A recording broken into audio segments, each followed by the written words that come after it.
Pedro, his grandfather and father, are keeping alive the ancient Maya tradition of using wood from the forest to make music.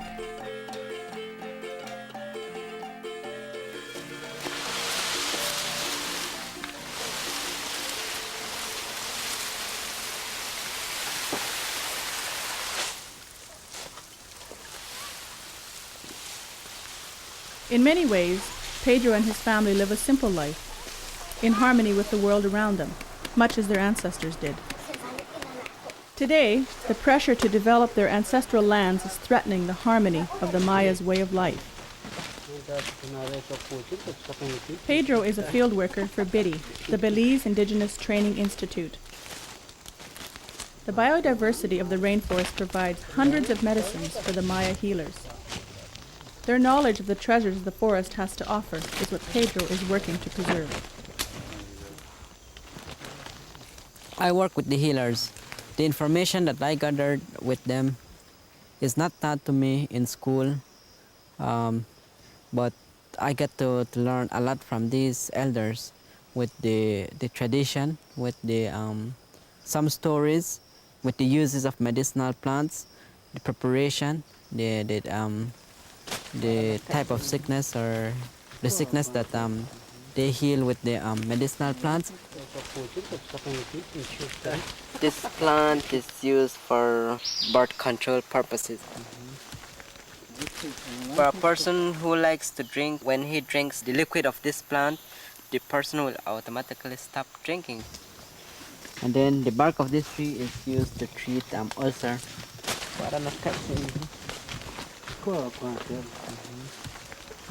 And then, well, the healers have another way how to do things, no? Like if like let's say a man or a woman is willing to marry somebody, or they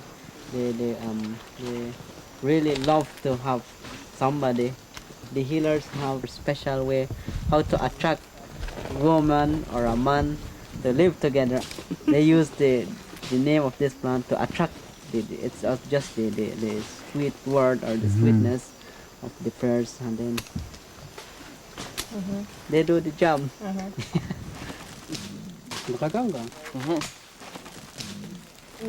Each healers know like 500 or 600 medicinal plants. And whenever we go out into the jungle to do collection of medicinal plants, they interchange idea. So now I know that the healers know a lot of plants. Maybe they double the amount that they know before.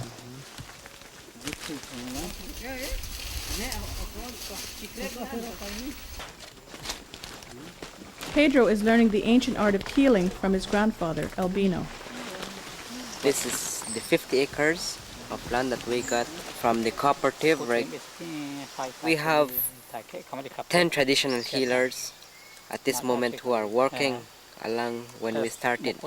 They are putting their interest to come and work at the 50 acres, so to domesticate the plants. Pedro is working with the traditional healers to turn 50 acres of rainforest into a medicine garden.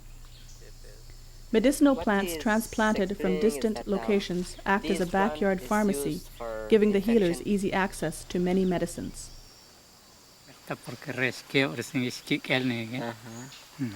It's very clear that our students need to have a global perspective, that learning is not confined to one province or one location. And so to understand how the systems work across the world, to understand the situation of people in other parts of the world, and to have the interchange of ideas and enthusiasm is really important. Paula Reben is a 23-year-old Métis woman from Saskatchewan. She is in Belize to work with traditional healers as part of an international internship program run by the Saskatchewan Indian Federated College.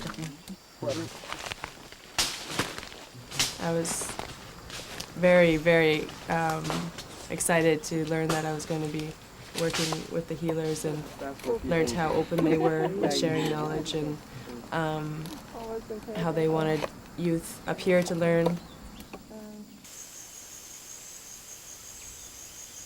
Like if you have a problem with blood, do you use more red candles? Paula has been invited to the home of healer Francisco Cal. Francisco shares with her the Maya philosophy of the connection between healing and spirituality.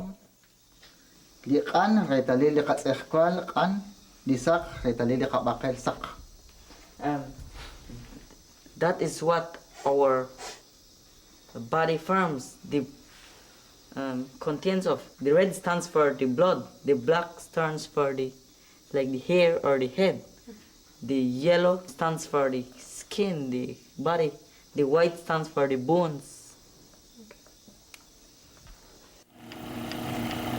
Through their connection with the Inuit, the Maya have enlisted the services of Dr. John Arneson, an ethnobotanist from Canada. His mission is to develop practical methods of processing medicinal herbs. This will help the healers to make a living by packaging and selling them in the marketplace. This is a very ancient people with a very long tradition, and they're from that area, and it's a tropical forest area. Primary tropical forests have the largest diversity on the planet. In fact, 70% of all plant species come from tropical forests. The traditional knowledge of this area is extremely important as a World Heritage because we're not talking about common species that are distributed worldwide. We're talking about species in Belizean forests, these humid tropical forests that might be quite unusual and produce very interesting new medicines.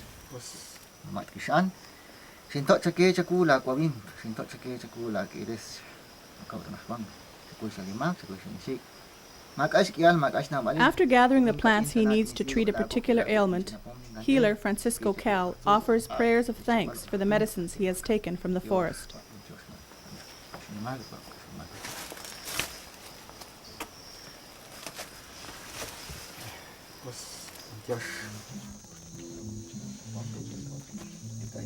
That evening he uses his preparations to help a young woman who suffers from chronic headaches.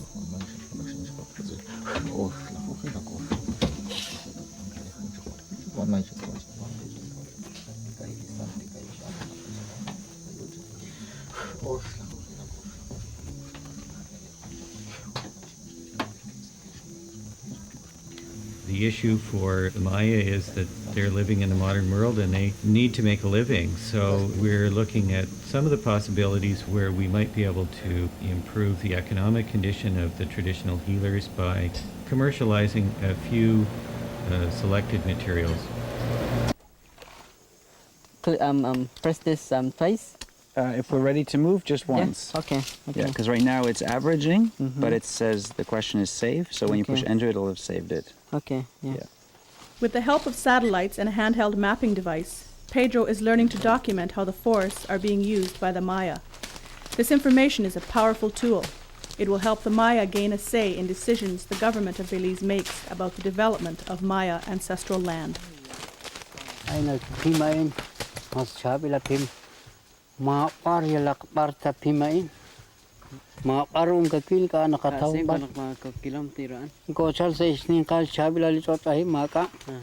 That is a very important plant.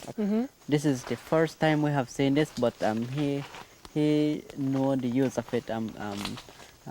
Whenever a person has cough, he's coughing, and then that plant is used to treat that type of sickness. It might not grow at 50 acres due to the heat, due to the dryness there. I'm thinking that maybe we can leave it here. We know that it's here, and then it is good that it multiplies here so that we have a lot. We cannot assure if this area is not going to be cut by farmers to make milpa, and then if that is done well, we just lose it. It would be beneficial if we could, if you could eventually have, the 50-acre site plus another site like this environment, so that you could have plants survive in this area. Yeah, that would be nice.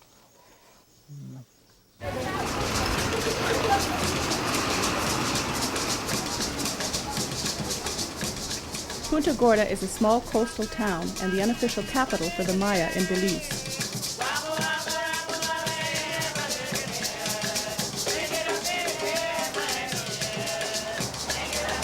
The GPS information gathered in the forest is brought back to be processed at the mapping center.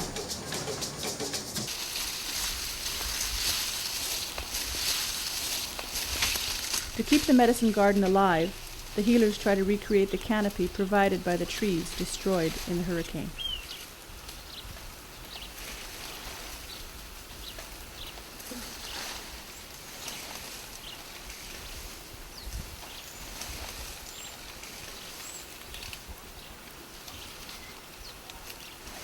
After the hurricane, all the plants lose their leaves, but when we put up shades, we can see that the plants are coming back with leaves, because these plants used to live under thick forest. We collected them, and then we thought that nothing was going to happen to the area here, but actually everything is gone. This one has some good leaves, which is a sign of the work that we have done, providing shade, and then you can see some of the improvements of what we have been doing, no? Probably the trees might come back in the next 5 years, so that we have sufficient canopies up again. We hope to have everything back if there is no other hurricane next year. We cannot really tell right now that everything is going to survive. We are just trying our best.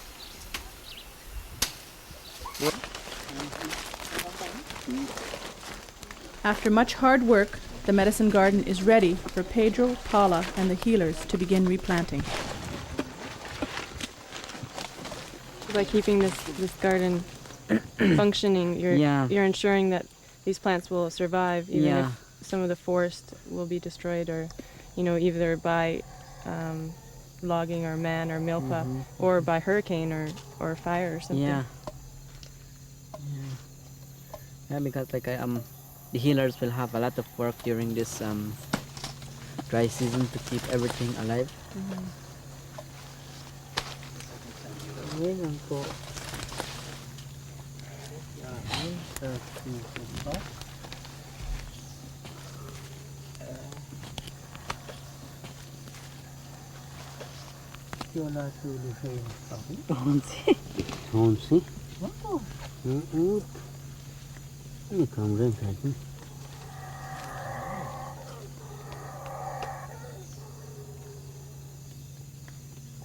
For the first time since the hurricane, howler monkeys are heard near the medicine garden.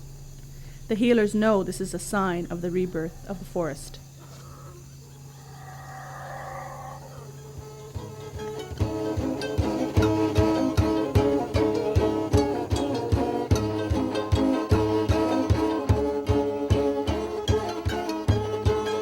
In the village of Big Falls, an evening of music combines Old World and New World traditions. This ability to absorb the new into the old is a major factor in the Maya survival. With the tradition, you cannot get anywhere if you only work with tradition. But if you know a little bit of how to apply the new technology to that, it can work together so that we can see that we are doing something.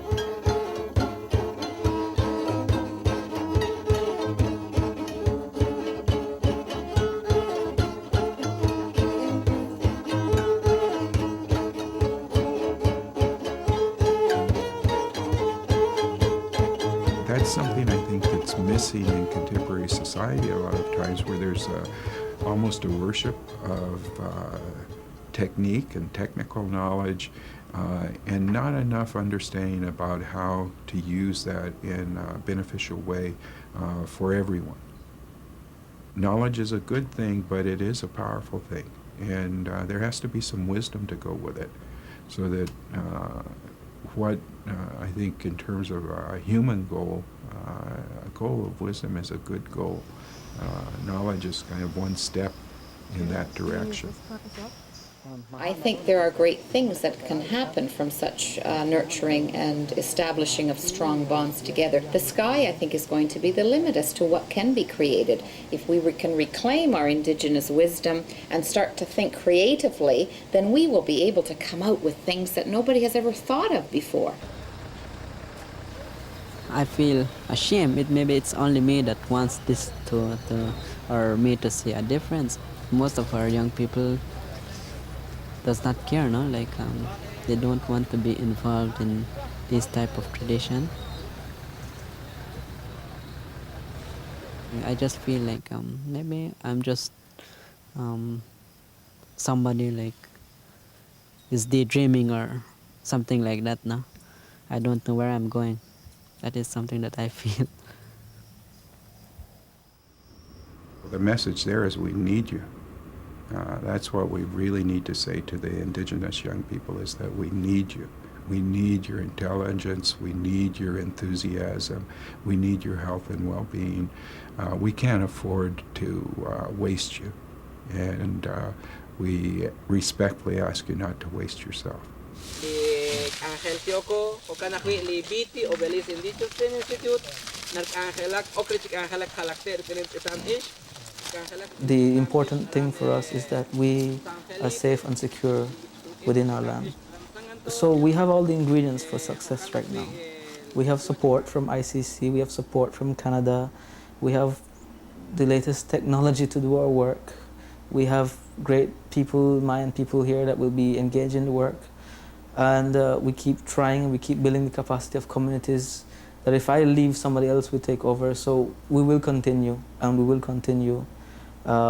We may not achieve exactly what we want, but we have to set an ideal, we have to set an objective, and we work for it.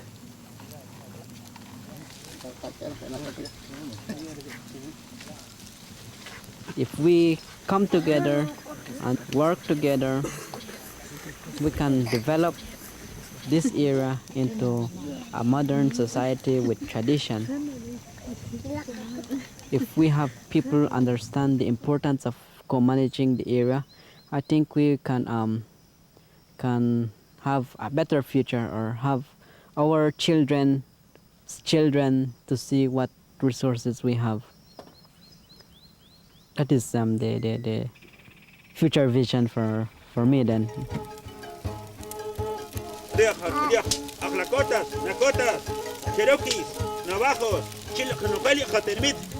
This traditional Maya ceremony is to heal Mother Earth. It is being shared with all the people of the world in the hope they will join together to restore health to the environment.